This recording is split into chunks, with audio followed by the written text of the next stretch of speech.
Psicoterapia de un curso de milagros. Este es un anexo a un curso de milagros. En su introducción nos dice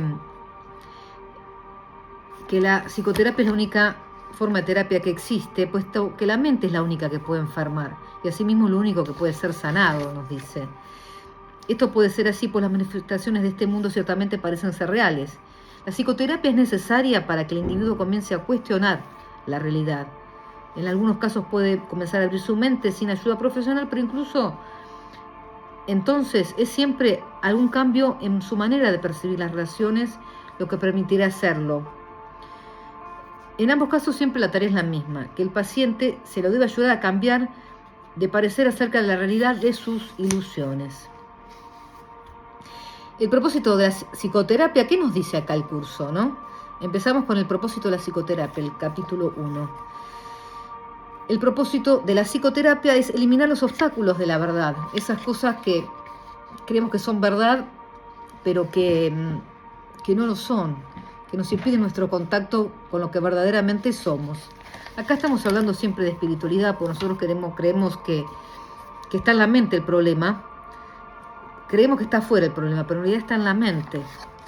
Dice, la finalidad de la psicoterapia es ayudar al paciente a abandonar su sistema fijo de creencias ilusorias, ¿le suena a creencias limitantes? Y empezar a reconsiderar la falsa relación entre causa y efecto sobre la que descansa dicho sistema, ¿no? O sea, esas son las leyes de este mundo, ¿no? Las 7 leyes espirituales, o las leyes del caos también, o del ego, que todo causa tiene un efecto en este mundo, ¿no? Pero todo empieza en la mente, ahí está la verdadera causa. Y dice, ¿qué mejor propósito podría tener una relación que limitar al Espíritu Santo a formar parte de ella y otorgar su propio regalo como regocijo, ¿no? Entonces, ¿qué nos dice realmente el curso? Nos dice que la psicoterapia enseña el perdón y ayuda al paciente a reconocerlo y aceptarlo. Y en su curación, el terapeuta es perdonado junto con él. Todo aquel que necesita ayuda se está atacando a sí mismo y consecuentemente su paz interior sufre. Estas tendencias son destructivas, no autodestructivas. Y es de lo que se considera yo. Y es lo que hay en este mundo es lo que se considera atesorar o sacrificarse por él. Pero la psicoterapia restablece su conciencia, la capacidad de poder tomar decisiones propias. Debe llegar a estar dispuesto a invertir su manera de pensar, ¿no? Tenemos que dejar de ver afuera en un problema, porque el problema lo tenemos dentro y en la mente. Entonces debemos estar dispuestos a invertir nuestra manera de pensar y entender que aquello que él creyó que proyectaba sus efectos sobre él fue causado por sus propias proyecciones sobre el mundo. Todo lo que veo, primero lo tengo en mi mente antes de verlo, ¿no? Por ende, el mundo que ve no existe hasta que no acepte esto, en parte, el paciente no podrá considerarse a sí mismo como capaz de tomar decisiones. El paciente no necesita creer en Dios. Cree que Dios es la verdad para avanzar en el camino de la salvación, pero debe distinguir entre la verdad y la ilusión. El Espíritu Santo utiliza el tiempo como de forma conveniente para ayudarnos a tomar decisiones acertadas. Entonces, la psicoterapia es una psicoterapia de perdón. Su objetivo no es solamente aliviar síntomas, sino eliminar los obstáculos contra la verdad. La verdadera sanación ocurre cuando las dos mentes, ego y espíritu, se unen hacia un propósito. Y la ilusión de lo que es la enfermedad. La enfermedad es una defensa contra la verdad, ¿no? Eso lo habíamos visto ya. Y el paciente cree que su sufrimiento es real y está causado por factores externos, cuando el propósito real es deshacer esa creencia, sino que y fíjense, si los que están enfermos, bueno, son los que no perdonan y no son perdonados, o no se creen perdonados. Si alguien que esté enfermo, que no necesite un perdón, ya sea perdonar o perdonarse, háganse esa pregunta. Fíjense si hay alguien que esté enfermo y no tenga que perdonar nada. Fíjense, siempre tenemos que perdonar algo cuando nos enfermamos. Fíjense. La meta final es siempre la sanación, es llegar a Dios, aunque es preparar nuestra conciencia para el conocimiento de Dios, ¿no? El proceso de la psicoterapia. La psicoterapia, o sea, capítulo 2, es un proceso que cambia la manera que uno se ve a sí mismo. En el mejor de los casos, este nuevo yo es un concepto más benévolo que uno mismo puede tener, pero que no puede esperar que la psicoterapia establezca qué es lo real para él. La única función consiste, ¿no? O sea, esta no es la función del Espíritu Santo es la que nos va a ayudar al paciente a lidiar con su error fundamental, la creencia de que la ira le puede proporcionar algo que realmente desea y que de justificar su ataque se está protegiendo a sí mismo. Los pacientes no inician una relación terapéutica con este objetivo en su mente. Su meta es conservar intacto el concepto que tienen de sí mismo, pero sin que el sufrimiento conlleva ello. Entonces, el proceso de la psicoterapia es un retorno a la cordura. Se basa en la premisa de que la enfermedad está en la mente y el papel tiene que ver de esto con el perdón y la culpa que tenemos por no haber sido perdonados, ¿no? Acá nos dice la meta del paciente y la terapeuta son divergentes, tanto el terapeuta como paciente pueden abrigar conceptos falsos de sí mismo. El paciente espera aprender cómo lograr cambios que desea, pero sin alterar la manera que tiene de sí mismo. El terapeuta, no importa cuán sincero pueda ser, debe querer cambiar el concepto que el paciente tiene de sí mismo, pero la tarea de la terapia es reconciliar las diferencias, que ni paciente ni terapeuta son diferentes, los dos tienen que sanar juntos, ¿no? Por eso relación paciente-terapeuta termina siendo una relación santa, en donde ninguno es más que otro. Ambos son iguales. El terapeuta sana al ser sanado junto con el paciente y ninguno de los dos juzgan. Y lo único que los sana es el cambio de mentalidad, que cuando no lo conseguimos, recurrimos al Espíritu Santo. Los límites de la psicoterapia. El resultado ideal rara vez se alcanza. La terapia comienza con el descubrimiento de que la curación tan solo puede tener lugar en la mente, y los que ya creen esto se unen a la psicoterapia.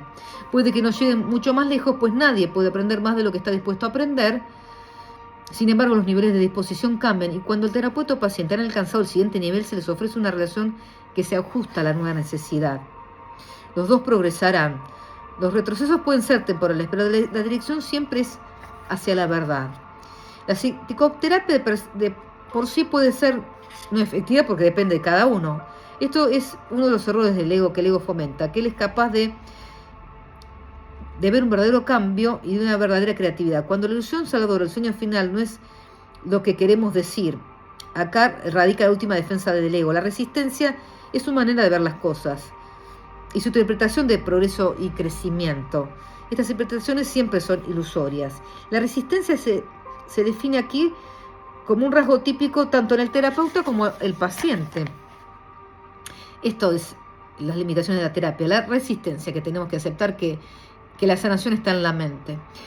En cualquier caso, limita la psicoterapia porque restringe sus miras. El Espíritu Santo no puede luchar contra las intrusiones del ego en el proceso terapéutico, pero él esperará y su paciencia es infinita. Su meta es por siempre completamente indivisa, sean cuales fueren las resoluciones a las que arriba el paciente y terapeuta con respecto a sus metas. La psicoterapia consiste en una serie de encuentros santos en los que dos hermanos se encuentran para bendecirse y recibir la paz de Dios. Y llegará un día en que esto sea para sí, así para todo paciente sobre la faz de la tierra.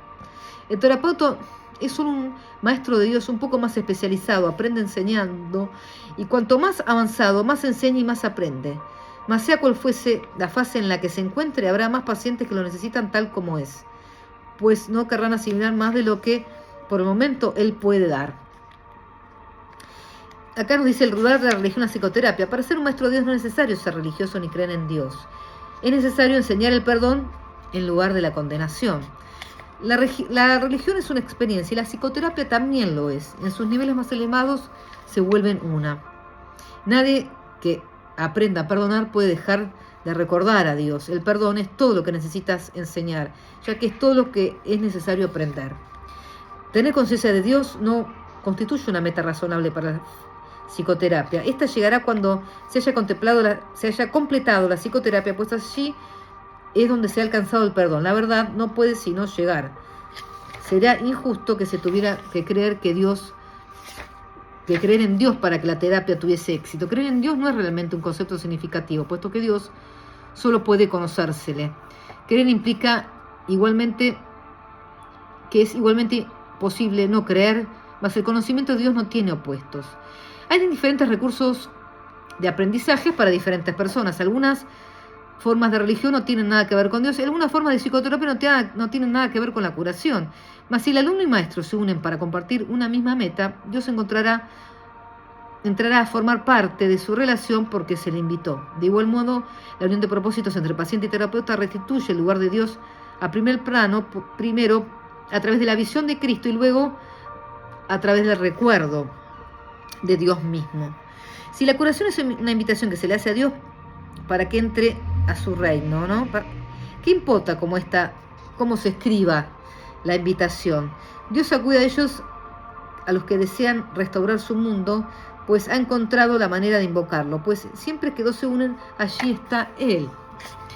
De la misma manera en que la verdadera religión cura, la verdadera psicoterapia debe ser religiosa. Existen muchas formas en que ambas pueden, que existen ambas, pues ningún buen maestro utiliza el mismo enfoque con todos sus alumnos. Por el contrario, escucha pacientemente a cada uno. Y por el contrario, y lo deja formular su propio plan de estudios, no la meta de este. ¿Qué debe hacer el maestro para asegurarse que el aprendizaje tenga lugar? Solo una cosa, el mismo requisito que la salvación que le pide a todo el mundo, que cada uno debe compartir una meta con alguien más para, de ese modo, perder la noción de intereses separados. La comunión es imposible si se está solo. Nadie que permanezca aparte puede recibir la visión de Cristo. Esta se le ofrece, pero no se le puede extender su mano para recibirla. Que se aquiete y reconozca la necesidad de su hermano es su necesidad. Entonces satisfaga como si fuese la suya y que vea que ambas se satisfacen cual una sola, porque en efecto lo son. Porque necesitamos de los otros, ¿no? O sea, para sanarnos. No podemos sanarnos solos, ni salir de este mundo, ni curarnos. El papel del psicoterapeuta es un líder en el sentido de que camina ligeramente por delante del paciente. La curación está restringida tanto por las limitaciones del psicoterapeuta como las del paciente. Y es muy posible que la psicoterapia parezca fracasar, incluso que el resultado parezca un retroceso, pero al final siempre se produce algún grado de éxito, porque hay que tener fe, ¿no? Hay uno que pide, hay otro que escucha y responde tratando de ayudar. Esa es la fórmula de la salvación, que no puede sino curar. Solo los objetivos divididos pueden interferir en la curación perfecta. El terapeuta ideal es uno con Cristo. Pero, ¿cuál es el propósito de la enfermedad? ¿No? Nos dice acá. Toda terapia es psicoterapia, del mismo modo que toda enfermedad es una enfermedad mental. Es un juicio acerca del Hijo de Dios y todo juicio es una actividad mental. Un juicio es una decisión que se toma una y otra vez contra la creación y su creador. Una vez que el Hijo de Dios se considera culpable, la enfermedad es inevitable. Y es lo que ha pedido, y es lo que recibirá. Una vez que se ha decidido que la culpa es real, el descenso al infierno sigue paso a paso su inevitable trayectoria. La enfermedad, la muerte y la miseria fustigan ahora la tierra en implacables oleadas. Todas las cosas, no obstante, por muy reales que parezcan parecer, no son más que ilusiones. La palabra cura ha caído en desprestigio en los terapeutas más respetables del mundo y con toda razón, pues ninguno de ellos puede curar y ninguno de ellos entiende lo que es la curación. ¿Cómo podría este proceso curar, no? Esto de que otorgar la realidad al cuerpo en sus propias mentes y una vez que han hecho esto, apelar a la magia para curar los males con los que las mentes dotaron al cuerpo. Bueno, es ridículo de principio a fin, más una vez comenzado del mismo modo ha de concluir. Es como si Dios fuese el diablo y fuese necesario encontrarse en el mal. En el mejor de los casos es posible que los sanadores del mundo lleguen a conocer que la mente es la fuente de la enfermedad, pero su error estriba en la creencia de que la mente puede sanarse a sí misma. Esto tiene algún mérito en un mundo donde el concepto de grados de error no tiene sentido. No obstante, sus curas siguen siendo provisionales o bien puede que surja otra enfermedad. Cualquier clase de enfermedad puede definirse como el resultado de verse a uno débil, vulnerable, malvado y en peligro y en constante necesidad de defensa. Sin embargo, si yo fuese realmente así, cualquier defensa sería inútil. El error se acepta como real y se lidia con él mediante ilusiones. Al haberse llevado ante la verdad al ámbito de las ilusiones, la realidad se ha vuelto una amenaza y se percibe como algo malvado. La enfermedad es, por lo tanto, un error y necesita corrección. La enfermedad es demencia porque toda enfermedad es una enfermedad mental. Entonces, la creencia de que la enfermedad varía la intensidad, que el grado que amenaza difiere según la forma que adopte, eso es erróneo. En esto radica la base de todos los errores, pues todos ellos no son más que intentos de transigir al ver solo una pequeña parte del infierno. Un loco define sus soluciones porque ve en ellas su salvación, por lo tanto atacará a todo aquel que trate de salvarlo de ellas al creer que está siendo atacado por él. ¿No? Fíjense, ¿no? ¿En qué locura vivimos? Que nos defendemos de nuestras locuras. Al terapeuta se le ve como alguien que está atacando la propia posesión más parecida del paciente, su propia imagen, puesto que esta imagen se ha convertido en la seguridad del paciente tal como él la considera. El terapeuta no puede sino ser percibido como una verdadera fuente de peligro. El psicoterapeuta tiene una enorme responsabilidad, debe hacer frente al ataque sin atacar, sin defenderse. Su tarea consiste en demostrar que las defensas no son necesarias y que la indefensión es fortaleza. Todas estas enseñanzas ya las hemos visto bien en el curso, ¿no? Son refuerzos, ¿no? Esta debe ser su enseñanza si quiere que su lección sea que la cordura es seguridad. No puede hacerse suficiente hincapié en el hecho de que el demente cree que la cordura es una amenaza. Ese es el corolario del pecado original, la creencia de que la culpa es real y que está plenamente justificada. Esta es la única doctrina de la salvación, es la meta de toda terapia, pues alivia la mente de la insensata carga de la culpa que tan fatigosamente arrastra. No se cura el cuerpo, simplemente se lo reconoce como lo que es. Si se percibe correctamente se puede entender el propósito. Con este único cambio, todo lo demás vendrá por añadidura. El proceso de la curación, ¿no? Recordamos que los que acuden a nosotros en busca de ayuda están severamente atemorizados. El progreso se vuelve imposible hasta que el paciente es persuadido para cambiar completamente su tergiversada forma de ver el mundo y tergiversada forma de verse a sí mismo. Si este mundo fuera ideal, tal vez podría haber una terapia ideal. Mientras estén enfermos se les puede y se les debe ayudar. No se les pide más que eso a la psicoterapia, ni es digno del terapeuta dar de todo lo que tiene para dar. La curación es santa, donde dos se unen para efectos de la curación, allí está Dios. No olvidemos que por nosotros mismos no podemos hacer nada y apoyemos en la fuerza que está más allá de nuestro limitado alcance con respecto a qué debemos enseñar, a qué debemos aprender. La definición de curación. Los que no perdonan están enfermos y al creer que no han sido perdonados se aferran a la culpa y se niegan a perdonar. Por lo tanto, no se pueden curar. La curación tiene lugar una vez que el paciente comienza a oír un canto fúnebre que entona y cuestiona su validez. Esa queja continua, que me pasa esto, que me pasa lo otro. Hasta que no lo oye, hasta que no oye su canto fúnebre, no puede entender que es él el quien se lo canta a sí mismo. Oírlo es el primer paso de la recuperación. Cuestionarlo debe ser su elección. Hay una tendencia muy fuerte a oír este canto de muerte solo por un instante y descartarlo sin haberlo corregido. Estas fugaces tomas de conciencia representan muchas de las oportunidades que literalmente se nos brindan para cambiar de melodía. Pero antes debe surgir la buena voluntad de cuestionar esa realidad, de ese canto de condenación. El oído traduce, no oye. El ojo reproduce, pero no ve. La tarea de ambos es hacer agradable a aquello que se invoca, por muy desagradable que pueda ser. Responden a las decisiones de la mente, reproducen sus deseos y los traducen a formas aceptables y placenteras. A veces el pensamiento que hay detrás de la forma se deja entrever, pero solo por un momento la mente se asusta y comienza a dudar de su cordura. Estos constituyen sus remedios y sus protectores contra la demencia. Justificar el ataque es conservar la falta de perdón sin que se reconozca como tal. La enfermedad adopta muchas formas y lo mismo que hace la falta de perdón. Las formas que adopta una no hacen sino reproducir las formas que adopta la otra, pues son la misma ilusión.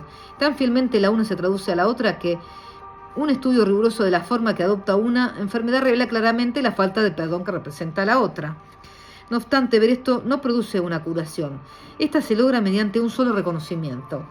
Y prestar atención, que únicamente el perdón cura una falta de perdón, y que solo una falta de perdón puede ser origen de cualquier enfermedad, ¿no? Solo una falta de perdón. Y como yo les dije al principio, quien que está enfermo no necesita una falta de perdón, o sea, no tiene una falta de perdón, o un perdón por hacer. Darse cuenta de esto es la meta final de la psicoterapia. El terapeuta ve que en el paciente todo aquello que él no se ha perdonado a sí mismo. De esta manera se le da la oportunidad de verlo, reevaluarlo y perdonarlo. Cuando esto ocurre, ve sus pecados desaparecer en un pasado que ya no está aquí. El paciente es la pantalla sobre la cual el terapeuta proyecta sus pecados, y esto permite poder deshacerse de ellos. Así conserva un pequeño aspecto del pecado que está percibiendo. Su liberación es parcial. Nadie se cura solo. Este es el feliz canto que la salvación entona a todo aquel que oyó su voz. Nunca serán suficientes las veces que esta afirmación deba ser recordada. No hay otra manera de ver a sus pacientes salvo como los portadores del perdón, pues son ellos quienes vienen a demostrarles su impecabilidad ante los ojos que aún creen que el pecado existe y que se puede ver. La relación ideal paciente-terapeuta es la relación santa, ¿no? Cada paciente que acude a un terapeuta se le ofrece a la oportunidad de curarse a sí mismo, por lo tanto es su terapeuta también. Y cada terapeuta debe aprender a curarse con cada paciente que acude a él. Maestro terapeuta por quien oras y quién es el que necesita, y es el que necesita el perdón. Pues la terapia es la oración y la curación es su mira y su resultado. ¿Qué es la oración sin una unión de dos mentes, sin una relación en la que Cristo puede entrar a formar parte? ¿Qué diferencia hay entre curación y perdón? Solo Cristo perdona, pues reconoce su total falta de pecado. Su visión sana y la percepción de enfermedad desaparece. Por ello se requiere de una sola cosa, que el terapeuta se confunda a sí mismo con Dios. No se confunda a sí mismo con Dios en modo alguno. Todo sanador no sanado cae en esa confusión. Si es esta la confusión en la que es consciente, o el sanador no sanado se convierte instantáneamente en un maestro de Dios, se consagraría a su verdadera curación una vez que es consciente, ¿no? Antes de llegar a este punto pensó que estaba a cargo del proceso terapéutico, por lo tanto, era responsable de sus resultados. Los errores del paciente se convirtieron así en sus fracasos, y la culpabilidad convirtió en encubierta, oscura y fuerte lo que debía ser la santidad de Cristo. Eliminar la culpabilidad es el verdadero objetivo de la terapia y el evidente objetivo del perdón. Es tan demente negarte a aceptar una función que Dios te ha encomendado como la de inventar una que Él no te dio. Los dementes, al creer que son Dios, no temen ofrecer debilidad al Hijo de Dios. Piensa en lo que en realidad significa la unión de los hermanos. Y luego olvídate del mundo y de que todos sus míseros triunfos, así como de sus sueños de muerte, todos son uno y lo mismo. Y ahora nada puede recordarse del mundo de la culpa. La habitación se transforma en un templo y la calle un torrente de estrellas que rozando suavemente se desliza más allá de todos los sueños enfermizos. Siéntete agradecido, terapeuta, que puedes contemplar cosas como estas solo con entender tu verdadero papel. Y vamos a ir a la tercera parte, que es la práctica de la psicoterapia, ¿no? En esta sección se aborda cómo se lleva a cabo la psicoterapia. Hay selección de pacientes, nos habla qué es la psicoterapia. ¿Y qué más nos dice? La cuestión del pago y ahí termina. Selección de pacientes. Todo aquel que se te envía es tu paciente. Esto no significa que seas tú quien lo selecciona o el que decide el tipo de tratamiento adecuado, pero sí significa que nadie viene a ti por error. No hay errores en el plan de Dios. Sería un error, no obstante, presumir que sabes lo que debe ofrecérsela a todo aquel a que acude a ti. ¿Quién decide entonces lo que cada hermano necesita? Obviamente no tú. Aún no reconoces quién es aquel que lo pide. Hay algo en él que te lo dirá si escuchas. Y esta es la respuesta: escuchar. No hagas exigencias, no decidas nada, ni hagas ningún sacrificio. Solo escucha. Lo que oyes es cierto. ¿Te enviaría Dios a su Hijo si no estuviera seguro de que reconocería sus necesidades? Tus pacientes no necesitan estar físicamente presentes para que les sirvas en nombre de Dios. Bueno, esto para los pacientes que tenemos online, no hace falta. Hace falta una intención. Esto puede ser difícil de recordar, pero Dios no va a dejar que los regalos que te ha dado se limiten a los pocos en efecto que ves. También puede ver otros, pues la visión no se limita a los ojos del cuerpo, ¿no? O esto, que dos cuerpos se encuentren, no hace falta, mientras se encuentren las mentes. Un terapeuta santo, un maestro de Dios avanzado, jamás olvida una cosa: no fue él quien elaboró el programa de estudio de la salvación, ni quien estableció su papel dentro del mismo. Y podemos hablar de la psicoterapia como una profesión. La verdad que no. La psicoterapia es de un curso de milagros, ¿no? Sin embargo, desde el punto de vista práctico, se puede decir que hay algunas personas que se dedican de una forma u otra a formas de curación como su principal tarea. Y es en ellos a los que un gran número de personas acuden en busca de ayuda. En efecto, esa es la práctica de la psicoterapia, pero no necesariamente tiene que ser una profesión. Ellos son los ayudantes oficiales. Están dedicados a satisfacer ciertas clases de necesidad en sus actividades profesionales, aunque pueden ser maestros mucho más capaces fuera de ellas. Ellos no necesitan pautas específicas, pero se les puede pedir que utilicen ciertas aplicaciones de los principios generales que rigen la curación. El terapeuta profesional se encuentra en una posición idónea para demostrar que no hay grado de dificultad en la curación. No obstante, para poder hacer esto necesita un adiestramiento especial, puesto que el aprendizaje mediante el cual lo convirtió en terapeuta probablemente le enseñó poco o nada acerca de los verdaderos principios de la curación, ¿no? Esto es lo que hemos ido a la facultad. De hecho, quizás le enseñó a cómo imposibilitarla. La mayoría de las enseñanzas del mundo siguen un programa de estudio en cómo juzgar, con miras a ser del terapeuta un juez, ¿no? Como los médicos también, ¿no? Más aún de esto se puede valer el Espíritu Santo,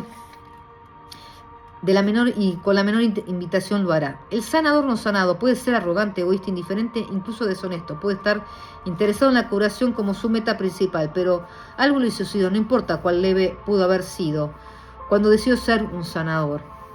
Ese algo es suficiente. Tarde o temprano ese algo despuntará y crecerá, y un paciente tocará su corazón, y el terapeuta silenciosamente le pedirá ayuda.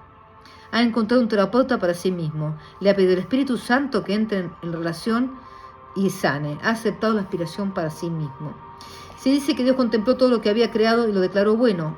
No, Él lo declaró perfecto y así fue. Y sus creaciones no cambian, son eternas y así es ahora.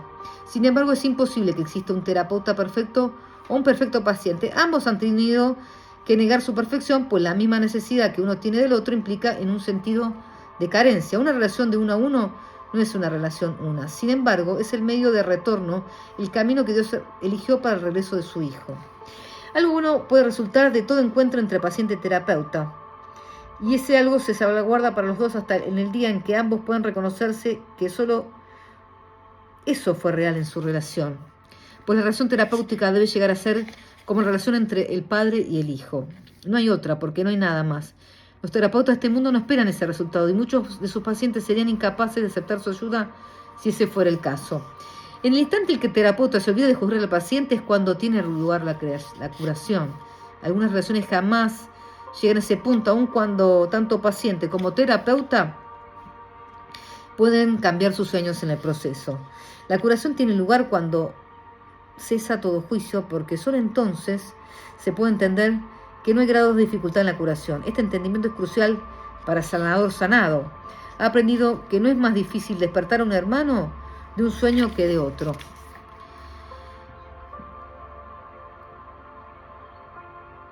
vez que el terapeuta se ha dado cuenta que las mentes están unidas, puedes también reconocer el concepto de grado de dificultad en la curación no tiene sentido. El terapeuta posee la ventaja que puede ahorrarle una enorme cantidad de tiempo si lo usa adecuadamente. Ha elegido una senda en la que existe una gran tentación a hacer mal uso de su papel.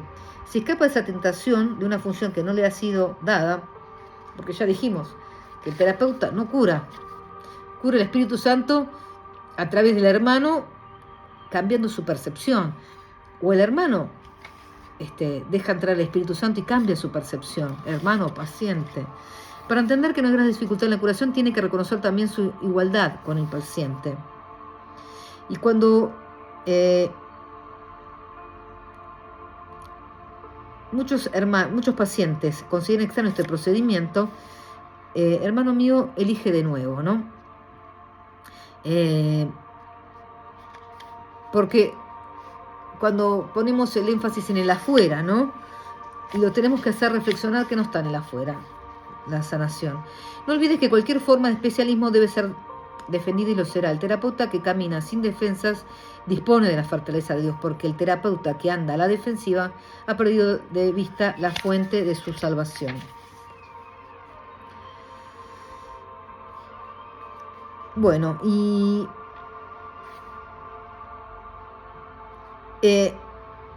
¿cómo puede enseñar? Puede hacerlo a través de la voluntad de Dios que ocupe su puesto en el plan de la salvación, porque es la voluntad de Dios que Él ayude a un paciente a unirse a Él, porque su incapacidad para ver o oír no limita al Espíritu Santo en modo alguno. Y después habla de la parte del pago y ahí ya termina, ¿no?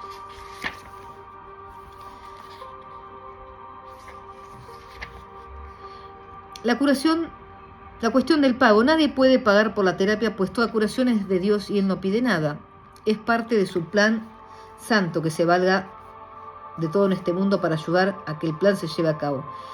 Pero si el terapeuta tiene necesidades terrenales y necesita dinero, se le dará como pago, sino para ayudarlos a desempeñar mejor su función. El dinero no es malo, el dinero no es nada, pero nadie aquí puede vivir sin ilusiones, como que el dinero es una ilusión también. Solo un sanador no sanado intentaría curar por dinero. En la medida en que lo valore, no tendrá éxito, ni encontrará su propia curación en el proceso. Los terapeutas en este mundo son inútiles para la salvación del mundo, se hacen exigencias y son incapaces de dar. Los pacientes tan solos pueden pagar por intercambio de ilusiones, por eso ciertamente se exige un pago y el costo es enorme. Una relación comprada no puede ofrecer el único don por el que se otorga toda curación. El perdón no debe tener costo alguno. El derecho a vivir es algo por lo que nadie necesita luchar, se le ha prometido y está garantizado por Dios. Por consiguiente, es un derecho que tanto terapeuta como paciente comparten por igual. El terapeuta compensa al paciente con su gratitud, lo mismo que el paciente lo compensa a él con la suya. No hay costo para ninguno de los dos. Pero a ambos se les debe gratitud por la liberación del aprisionamiento y de la duda. Se ha dicho correctamente que aquel que se le tiene, se le dará. Porque tiene, puede dar. Y porque da, se le dará. Y esta es la ley de Dios y no del mundo. De la misma manera que ocurre con los sanadores de Dios. Ellos dan porque han oído su palabra y la han comprometido. Y así, todo cuanto puedan necesitar, se les proveerá. Bueno, en este caso es como que no pueden rechazar a nadie que no pueda pagar. Y quien sea que te pida ayuda puede mostrarte dónde encontrarla, ¿no? O sea, como que el terapeuta puede cobrar porque lo necesita para vivir, pero eso no es una condición esencial, ¿no? O sea, puede tomar gente que no pueda pagar, porque lo más importante es la sanación. Pero puede cobrar lo que necesite también, porque todo el que pide se le dará. Entonces, lo que necesite se le dará. Y ya sea médico, sanador, terapeuta, lo importante es curarse a sí mismo. Muchos vendrán a ti portando el don de la curación, y si esta es su elección, el Espíritu Santo jamás rehusará la invitación para entrar y morar contigo. Te dará infinitas oportunidades de abrir la puerta a tu salvación, pues esa es su función. También te dirá cuál es tu función en toda circunstancia y en todo momento. Quien quiera que Él te envíe llegará a ti tendiéndote la mano a su amigo. tendiéndole la mano a su amigo. Permite que el Cristo en ti le dé la bienvenida, pues ese mismo Cristo mora igualmente en él. Niégale la entrada y habrás negado a Cristo. Y no olvides cuán simples son los caminos de Dios. Y acá nos da una oración. Estabas perdido en la oscuridad del mundo hasta que pediste la luz. Y entonces Dios envió a su Hijo para que te la diera. Bueno, todos los pacientes que tenemos son una bendición porque nos ayudan a sanar. Y sanamos así juntos para volver lo más pronto a nuestra casa, a la de Dios. Gracias por estar ahí. Seguimos aprendiendo juntos. Les mando un besito enorme. Miles de bendiciones.